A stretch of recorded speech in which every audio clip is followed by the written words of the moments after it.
আজকে সকাল সকাল বানিয়েছিলাম চিড়ের পোহা। দেখো আমি বেশ কিছুটা কালো সর্ষে আর সাদা চিড়ে ফোড়ন দিয়ে দিয়েছিলাম। দেন দিয়ে দেবো কারি পাতা। কারি পাতা আমাদের বাড়িতেই হয়, বাড়িতে গাছ আছে, ওখান থেকে চিড়ে এনে দিই। আমাদের কারি পাতা গাছটা না খুব ভালো, বাড়ির পিছনে একটা বড় গাছ আছে।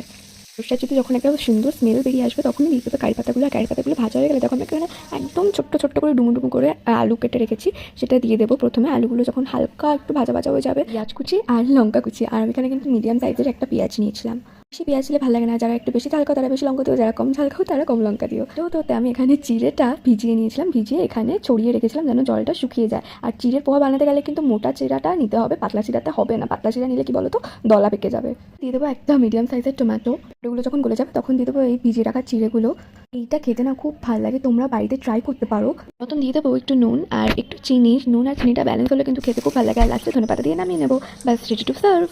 লেবু চিপড়েও খেতে পারো, এটার স্বাদ কিন্তু অতুলনীয়, খুব ভালো লাগে। ভালো লাগে লাইক কমেন্ট এন্ড সাবস্ক্রাইব করে দেখা হচ্ছে নেক্সট মিনিট ব্লগে। টাটা।